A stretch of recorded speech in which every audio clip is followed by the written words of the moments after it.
Bismillahirrahmanirrahim. Assalamualaikum warahmatullahi wabarakatuh. Salam sehat selalu rekan-rekan sekalian. Hari ini kita akan belajar tata cara mengasah pahat bubut. Namun sebelumnya ada beberapa hal yang perlu kita perhatikan. Yang pertama adalah bahwa pahat bubut adalah alat potong yang wajib disediakan pada saat kita melakukan proses pembubutan. Oleh karenanya, bagi operator maupun yang masih belajar menggunakan mesin bubut, wajib bisa memahami dan melakukan proses pengasahan. Sedangkan tidak seluruh bengkel atau industri memiliki alat khusus untuk melakukan proses pengasahan.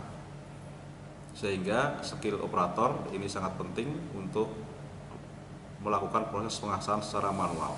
Sebelum kita melakukan proses pengasahan, ada beberapa hal yang perlu kita ketahui. Kenapa kita menggunakan pahat bubut HSS? HSS adalah High Speed Seal.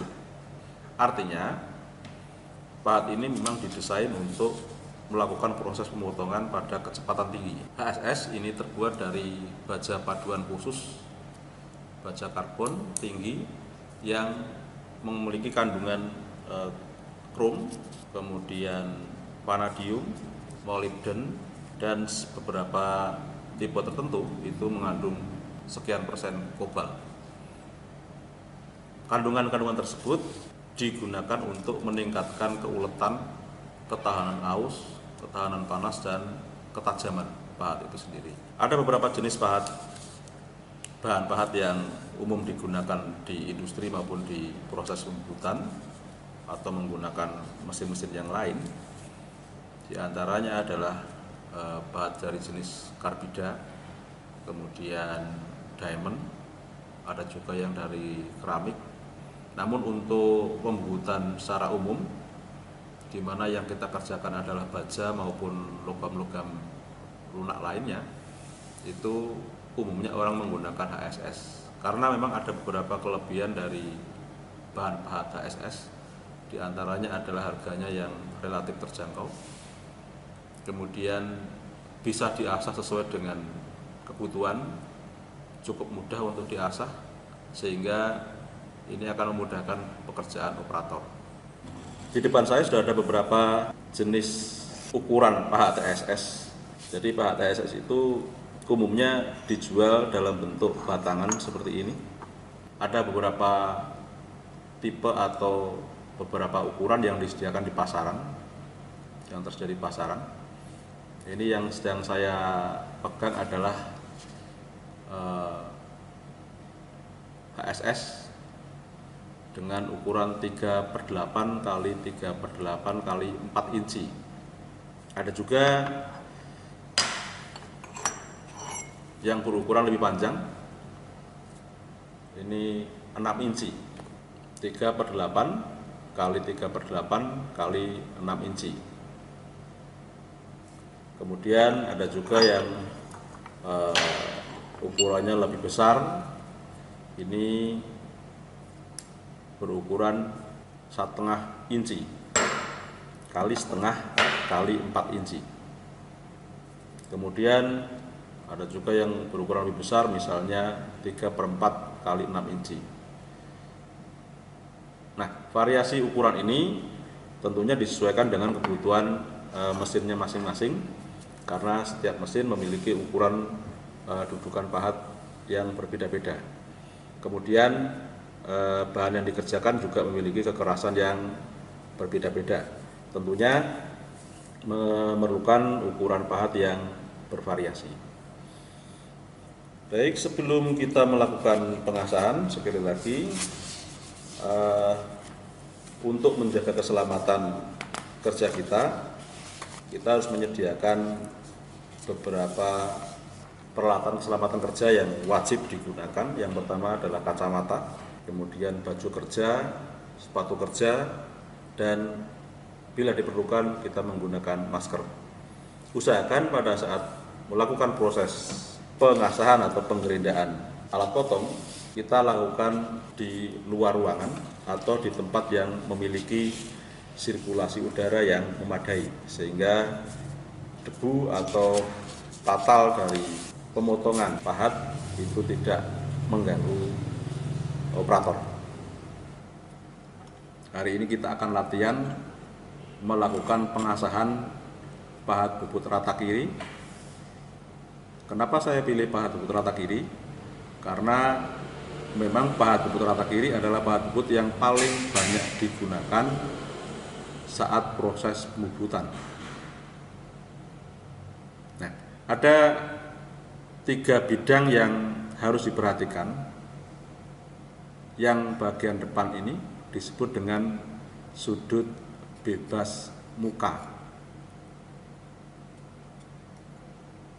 Bagian samping kiri disebut dengan sudut bebas sisi. Sedangkan bagian atas disebut dengan sudut tatal. Masing-masing dibuat miring dengan sudut yang telah ditentukan. Miring, miring. Nah, sehingga kalau dilihat dari bagian depan, maka titik ujung ini adalah titik terdepan dan tertinggi terhadap benda kerja. Titik ini nanti harus dipasang satu sumbu atau diistilahkan dengan setinggi senter untuk menghasilkan proses pemotongan yang bagus.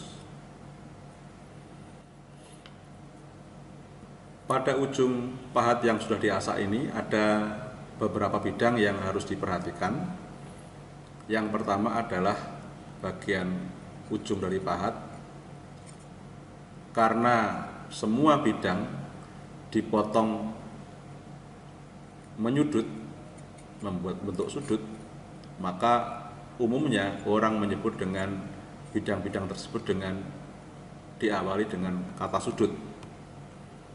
Misalnya pada bagian depan ini disebut dengan nama sudut bebas muka. Bagian kiri disebut dengan sudut bebas sisi. Sedangkan bagian atas disebut dengan nama sudut tatal. Kalau dilihat dari depan, dari pandangan atas, maka kelihatan bahwa pada titik ini adalah titik yang paling tinggi dan paling depan terhadap benda kerja. Jadi titik ini adalah titik yang paling ujung atau paling depan dan paling tinggi posisinya, sehingga apabila disentuhkan terhadap benda kerja, maka titik inilah yang pertama kali akan menyentuh benda kerja. Masing-masing sudut potong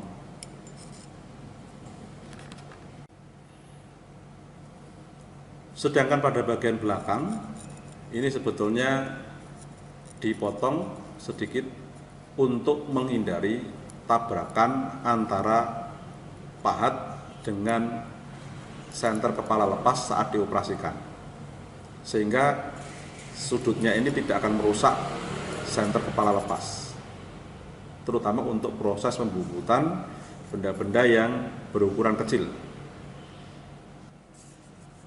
Nah, dapat kita perhatikan bahwa pada bagian ujung dari pahat tadi sudah saya jelaskan bahwa dipotong menyudut tertentu.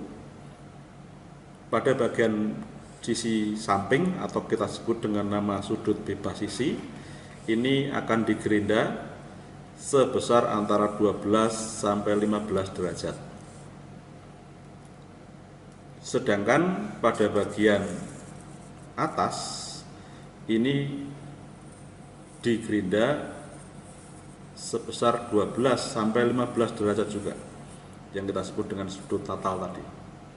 Sedangkan pada sisi ujung dipotong antara 10 sampai dengan 13 derajat atau yang kita sebut dengan nama sudut bebas muka.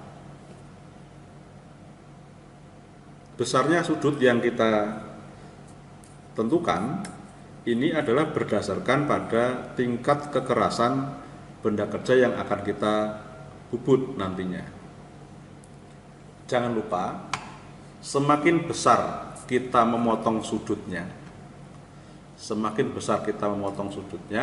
maka akan menyisakan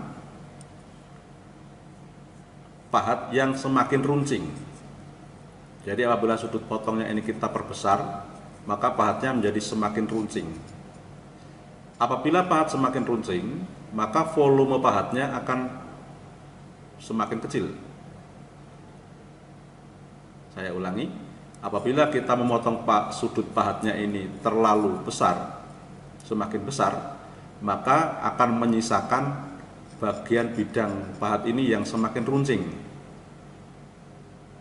Apabila semakin runcing, maka otomatis dengan sendirinya volume pahatnya ini akan semakin berkurang. Volume pahat yang semakin berkurang ini akan mengurangi kekuatan pahat tersebut. Di samping itu, volume yang semakin kecil akan mengurangi kecepatan rambatnya panas yang berasal dari gesekan benda kerja dan pahat dari ujung pahat tersebut. Jadi apabila dioperasikan, maka dengan sendirinya ujung pahat ini merupakan titik yang paling panas, dan panas tersebut akan dibuang ke belakang, mengalir secara konduktif melalui badan pahat tersebut. Apabila ini sudutnya terlalu runcing, maka kecepatan rambatnya panas akan otomatis berkurang, sehingga pahat akan lebih cepat panas dan lebih cepat aus.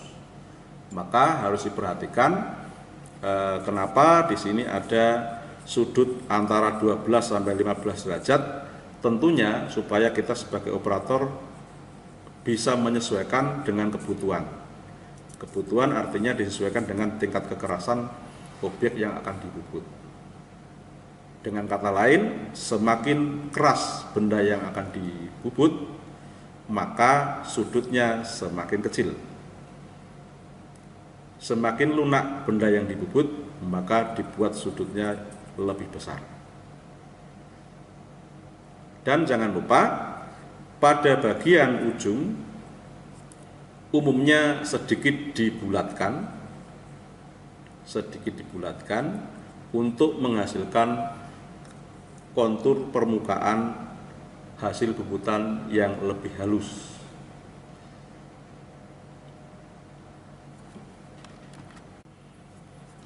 Sebelum kita melakukan proses pengasahan, ada beberapa kelengkapan yang harus kita sediakan. Yang pertama adalah bahan pahat itu sendiri. Yang kedua adalah alat ukur sudut, bisa menggunakan busur derajat atau bevel protraktor, atau bisa menggunakan mal sudut yang lain. Kemudian penggores atau alat yang dapat menggambar di atas permukaan pahat. Perlu dipahami, saat kita membentuk pahat baru, maka sudut tatal, sudut bebas sisi, dan sudut muka ini ketiganya perlu diasah atau digerinda. Sedangkan pada saat pahat ini sudah digunakan, kemudian sudah terjadi tumpul pada bagian ujungnya, maka proses penajaman berikutnya cukup menggerinda pada bagian sudut bebas muka saja. Apabila sudut tatal dan sudut bebas sisinya ikut kita gerinda, maka nanti ketinggian ujung pahatnya akan berubah. Oleh karenanya, biasanya pada saat membentuk pahat awal, ini diberi ruang yang cukup panjang, sehingga bisa dilakukan berkali-kali pengasahan atau penajaman ulang tanpa harus menggerinda pada bagian sudut bebas sisi dan sudut tatalnya. Ini untuk mempercepat proses saat kita bekerja dan juga menjaga agar ketinggian pahat terhadap benda kerja tidak ikut berubah.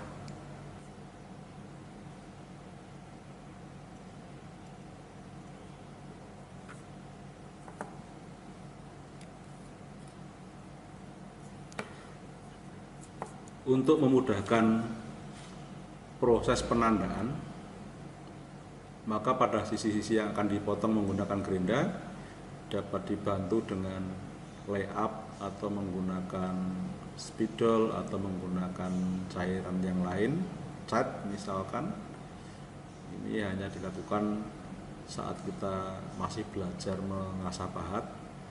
Namun umumnya yang sudah terbiasa melakukan pengasahan biasanya tidak melakukan hal ini. Ini memudahkan kita saat melakukan proses penandaan. Jadi ada dua sisi yang perlu kita berikan layup atau pewarnaan, yaitu sisi sudut bebas sisi dan sudut tatal.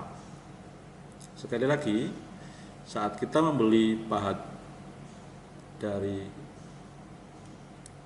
supplier atau toko, maka sebetulnya dari sana sudah dipotong dengan kemiringan 10 derajat.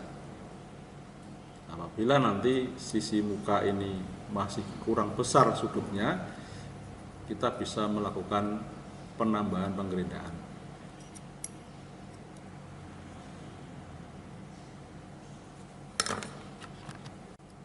Langkah berikutnya adalah penandaan.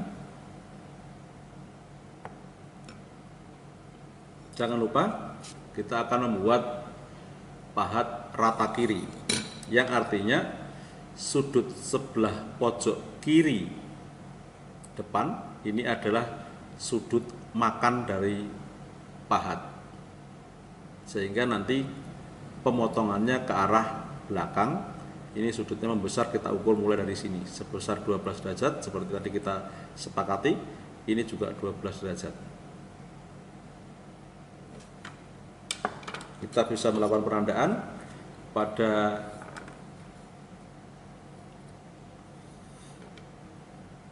alat ukurnya. Kita tentukan, kita pasang pada 12 derajat, kemudian kita beri tanda pada permukaan pahatnya.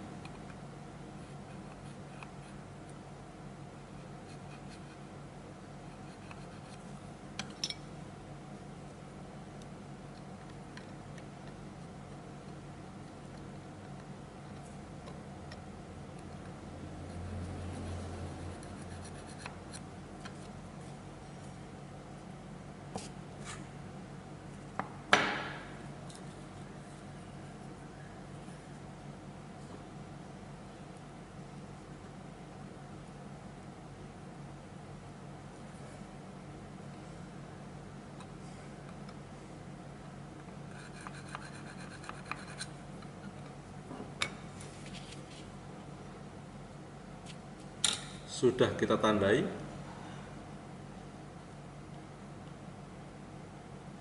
cukup jelas, ini 12 derajat, kemudian ini 12 derajat.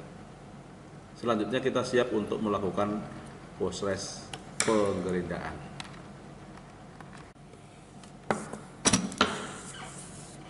Langkah berikutnya adalah melakukan proses penandaan. Di bagian sudut bebas muka ini terpotong 10 sampai dengan 13 derajat. Kemudian untuk sudut tatal 12 sampai dengan 15 derajat. Kemudian sudut bebas sisinya adalah 12 sampai 15 derajat. Untuk kemudahan kita belajar, maka kita ambillah sudut yang sama. Jadi masing-masing sisi kita potong sebesar 12 derajat. Kita ambil angka yang sama 12, 12, dan ini kita ambil angka tengahnya 12 derajat, sehingga kita mudah untuk mengingatnya. Oke, selanjutnya setelah kita melakukan proses penandaan, langkah berikutnya adalah proses penggerindaan. Sebelum kita melakukan penggerindaan, pastikan ruangan dalam keadaan pencahayaan yang cukup, kemudian sirkulasi udara memadai, dan juga kita sediakan cairan pendingin agar nanti pahat yang kita asah tidak terlalu panas. Pahat yang terlalu panas akan menyebabkan perubahan warna, dan yang jelas perubahan tersebut menyebabkan struktur mikro dari logam yang kita asah atau pahat yang kita asah ini menjadi berubah, sehingga tingkat kekerasannya menurun. Kemudian apabila semua sudah siap, kita nyalakan mesin gerindanya.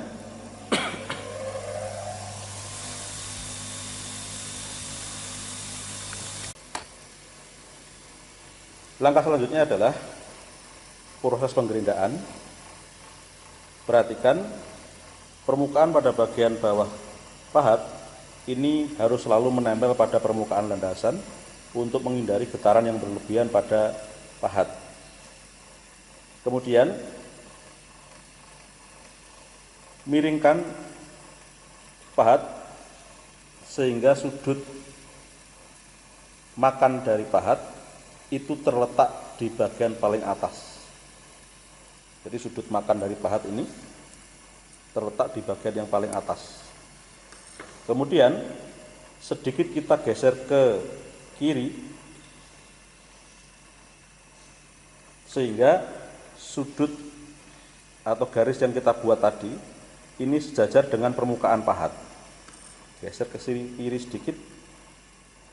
Kemudian ujung pahat kita angkat seperti ini, sehingga sisi sebelah kiri garis yang kita buat tadi sejajar dengan permukaan pahat juga, permukaan batu gerinda maksudnya. Ulangi, letakkan di atas landasan, putar ke kanan sehingga sudut makannya berada di tempat yang paling atas, geser ke kanan bagian pangkalnya sehingga permukaan garis yang kita buat tadi lurus dengan atau sejajar dengan permukaan batu gerinda. Kemudian kita angkat sedikit supaya garis yang di sebelah kiri juga sejajar dengan permukaan batu gerinda. Kemudian gunakan telunjuk tangan kiri untuk pembatas, sehingga saat kita menekan pahat ke permukaan batu gerinda ini tetap stabil. Jadi telunjuk kiri kita letakkan di bagian ujung landasan sehingga bisa mengontrol pergerakan dari pahat. Kita nyalakan batu gerindanya, mesin gerindanya, tunggu beberapa saat agar putarannya maksimal. Kita lakukan langkah yang tadi, letakkan di permukaan landasan, miringkan, geser ke kanan, angkat sedikit. Setelah itu majukan pahat, lakukan pergerakan kiri kanan. Ini kita lakukan agar permukaan batu gerinda ini tidak termakan pada satu tempat.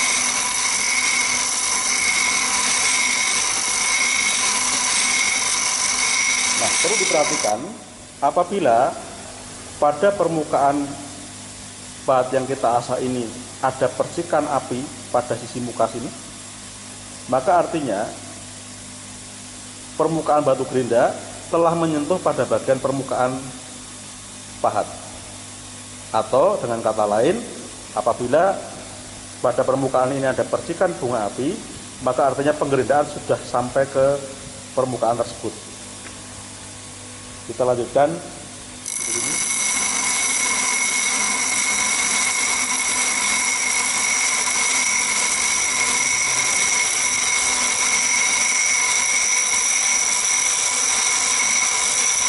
permukaan sebelah kanan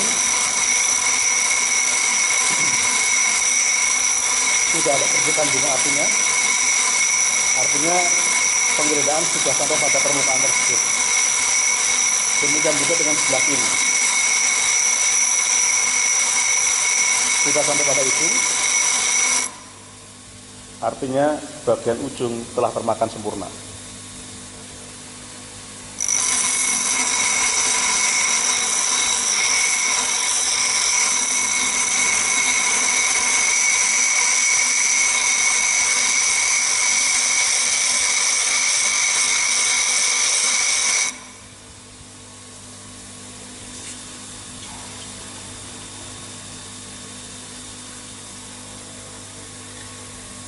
Tangan kiri kita ini berfungsi untuk mengontrol suhu dari pahat.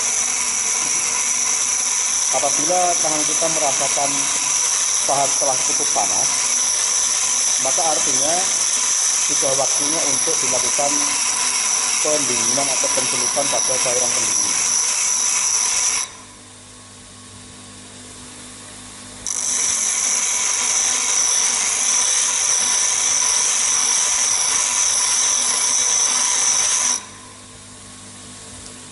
Apabila sudut makan ini telah terpotong, sudut makan yang sebelah sudut kiri tadi sudah terpotong, maka artinya penggerindahan sudah cukup.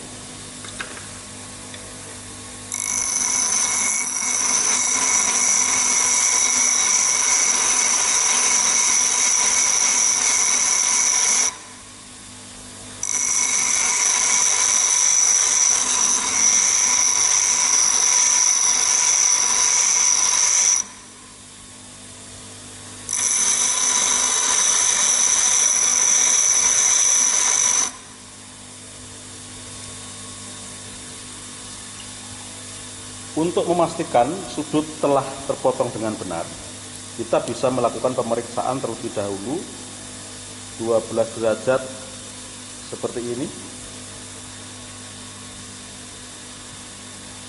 Kemudian 12 derajat di sini. Terpotong sempurna 12 derajat. Nah, pemeriksaan ini dilakukan di awal sebelum kita melakukan pemotongan pada bagian sudut bebas sisi dan sudut tatalnya. Karena ini sudah sempurna sudutnya, maka kemudian kita bisa melakukan penggerindaan pada bagian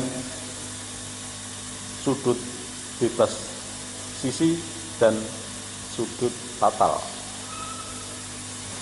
Langkah berikutnya adalah tempelkan pahat pada permukaan landasan, kemudian sedikit kita angkat, sedikit diangkat, kemudian pastikan garis sudut yang kita buat tadi lurus dengan sisi sebelah kanan batu gerinda. Ulangi, letakkan di permukaan landasan, kemudian angkat sedikit.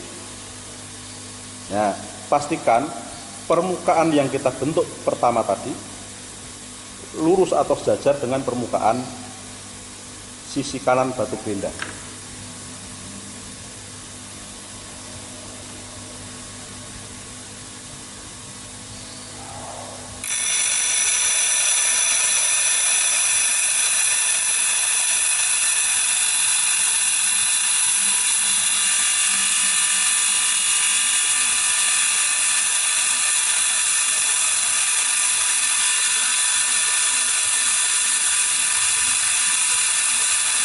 Dari penunjuk kanan kita gunakan untuk menekan sekaligus mengontrol suhu pada pahat yang kita gerinda.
Dengan prinsip yang sama, apabila permukaan pahat sudah menampakkan percikan bunga api, maka artinya permukaan gerinda itu sudah menjangkau sudut tersebut.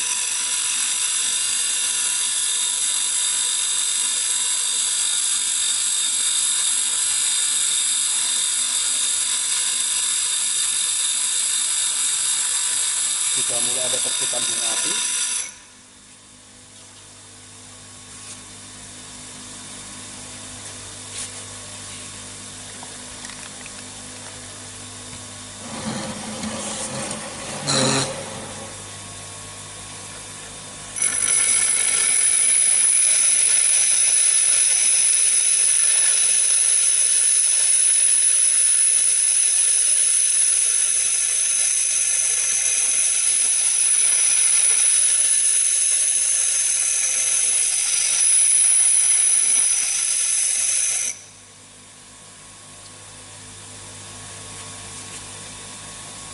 Hasilnya seperti ini.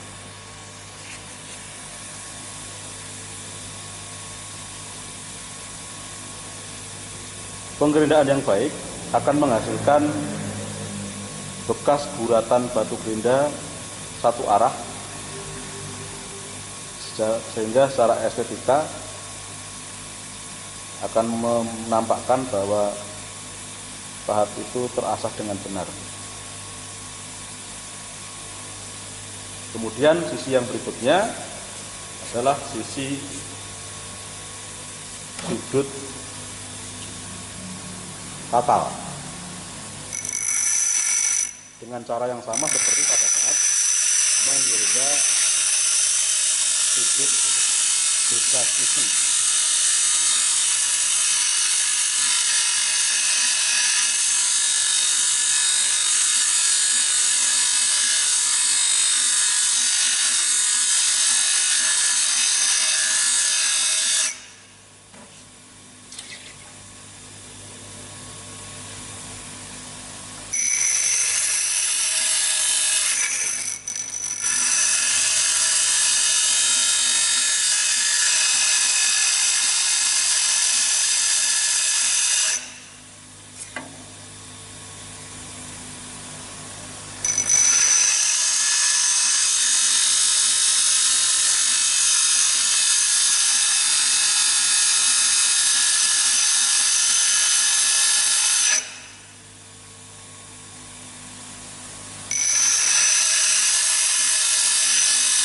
Percikan bunga api sudah sampai pada permukaan, artinya penggerindaan sudah cukup.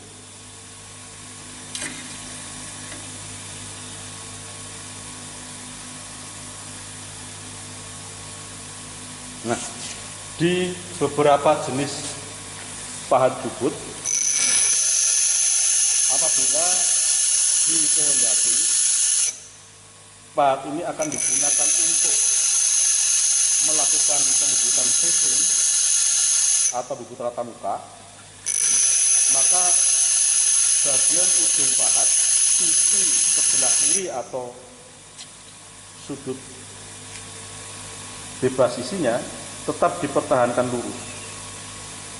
Jadi ini dipertahankan lurus, tujuannya adalah untuk memudahkan pada saat kita melakukan pembubutan facing atau pembubutan rata muka.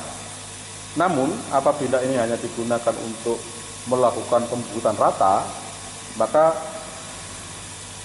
sudut bebas sisinya ini bisa kita gerinda atau kita potong sebesar 10 sampai dengan 15 derajat. Seperti ini.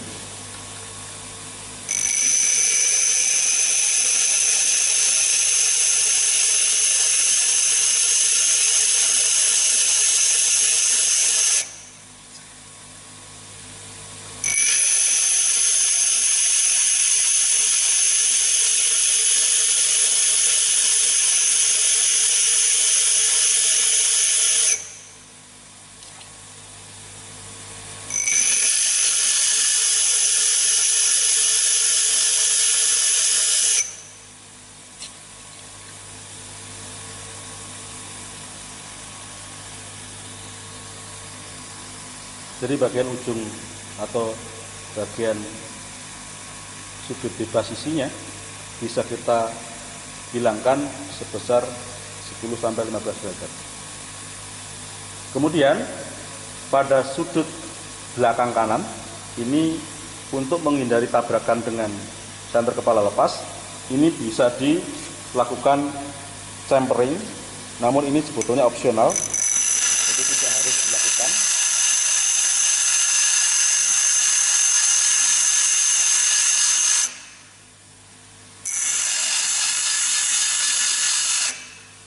Apabila objek atau benda yang kita bubut ini ukurannya diameternya cukup besar, maka sudut sebelah belakang atau sebelah kanan ini tidak harus dilakukan tempering. Ingat, kalau kita mengurangi ujung pahat, maka kita mengurangi volume pahat, sehingga perambatan panasnya akan semakin lambat seperti tadi di depan sudah saya jelaskan.